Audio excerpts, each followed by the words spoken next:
她是当朝的太子妃，却爱上了自己的师傅。只是最后的结局给无数人留下了心酸。漫天大雪中，南城王府大门外的2盏灯笼被风吹得摇摇欲坠，就像时宜的命运，最后以凄惨结尾。由于家族权势正盛，她尚未出生就被指付给了太子。此时她要前往大殿，接受皇家送来的生辰礼。虽然这次东宫的礼不小，可时宜的脸上看不到半分欣喜，甚至都无心听取旨意。直到侍女提醒，她才收回了游荡在天外的思绪。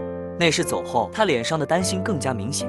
2个月了，为何迟迟不见捷报传来？此时飞扬在空中的雪花，恰逢其时地映照着她的内心。晚上，时宜躺在床上，心里仍旧担心着战事。她翻来覆去，再也无心睡眠，于是便起身下榻，披上披风，开门而去。只见她找来一把梯子架到屋檐，随即就爬了上去。来到屋顶，视野豁然开朗，她眼前是整个西周的夜景。因为快要过年，城里到处都张灯结彩。时宜猛然回头，一个影子立在黑暗里。他这才惊醒，面带着喜色，起身行礼。我是来送捷报的。听说你为了等他，10几日都没有睡好。时宜接了过去，这份捷报是最好的生辰礼。王君回来了。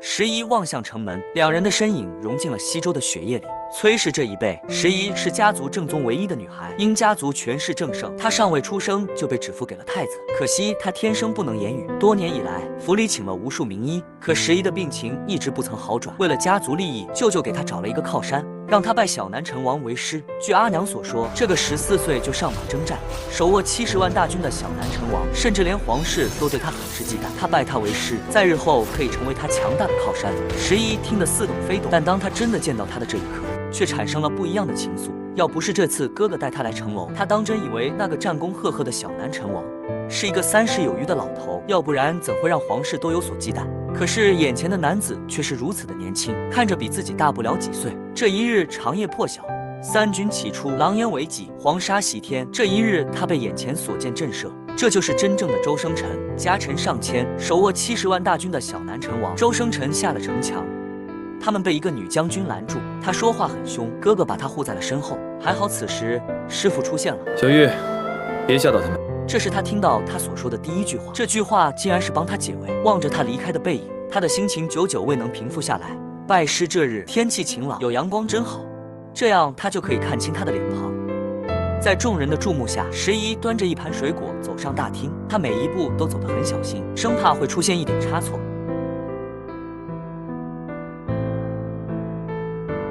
直到走到师傅面前，才跪倒在地，恭恭敬敬地将托盘举过头顶。周生辰接了过去，时宜正式行了拜师大礼。这一拜也将2人的命运连在了一起。时宜在家中被唤作时宜是吗？正好，我已经有10个徒弟了，我也叫你时宜，可好？周生辰眉目中仿似有笑，竟如一道和煦的阳光，温暖了时宜柔软的内心。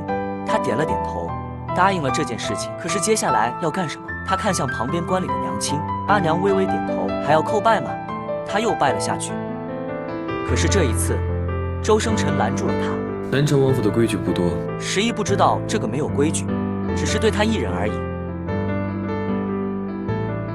接下来，周生辰又把他介绍给了大师姐，他说有任何事情都可以找他。时宜这才发现，她就是那个说话很凶的女将军。此时又有家丁来报，宫里送来了陛下的贺礼。很快几人就走进了正厅。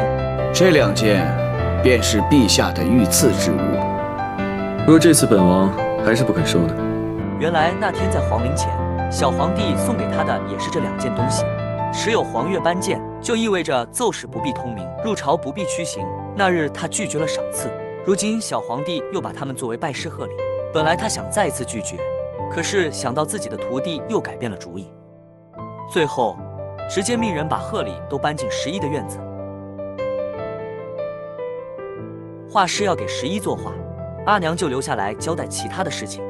最后一件事说到了时宜，不知是什么原因，时宜从一出生就不能言语，无论何种方法都不能让他开口。周生辰听罢，有了恻隐之心。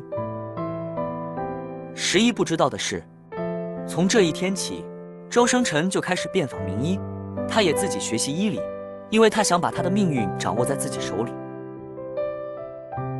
阿娘临走前，给时宜留下了2000家兵，嘱咐他入了王府要谨言慎行，潜心学艺，要听师傅的话，不得辱没崔家的声明，十一都记在了心里。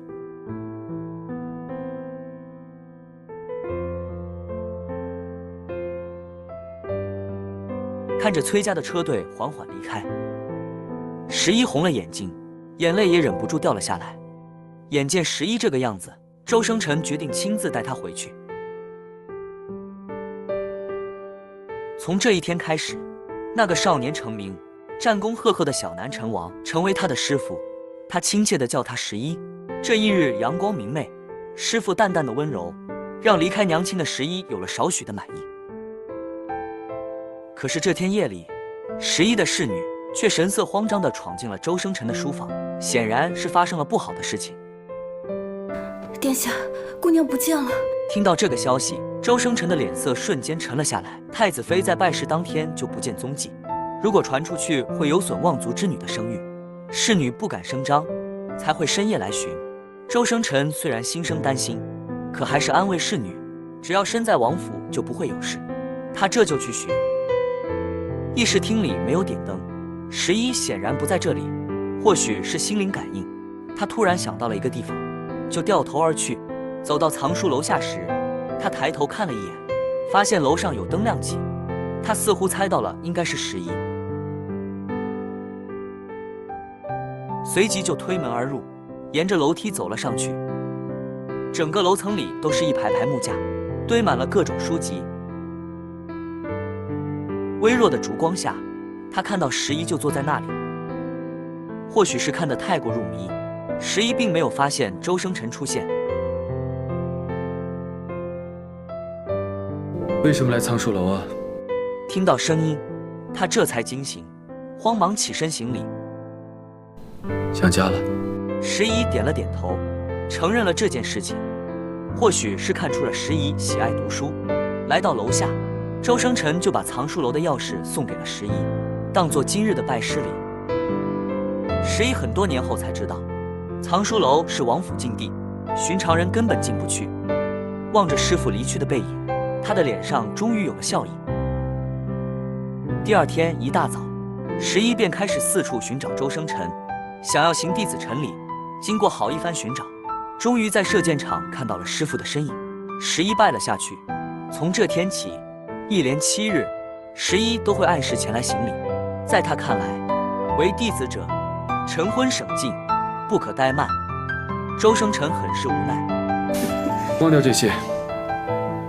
古有云，弟子失师，竟同于父，怎能忘？本王这里只有一条规矩，那就是军令如山，其他的都可以忘记。从这一天开始，十一就开始专心整理书籍，可是他又会错了意。周生辰给他钥匙，是为了方便他随时能来。王府里没什么好的去处，只有藏书楼有趣一些。这下十一又触起眉头。我来拜师是为有所学，而非玩乐。我知道。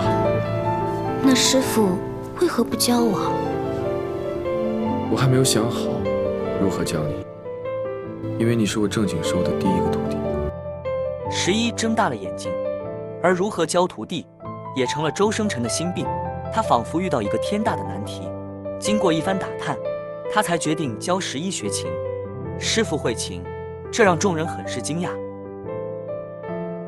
军师只好耐心解释：昔日与中州论礼法，殿下常遭世家非议，可是论才学，无人能及殿下。师仪听到如此，眼里更是充满崇拜之意。此处的琴都是传世之物，其中有一把还是殿下幼年时所用，是先帝走后才被送到西周来的。哦，殿下说了，让你自己选。哪一把是师傅用过的？军师抬手指向角落里的一把古琴。十一走过去，深深行了一礼，才将手放在了上面。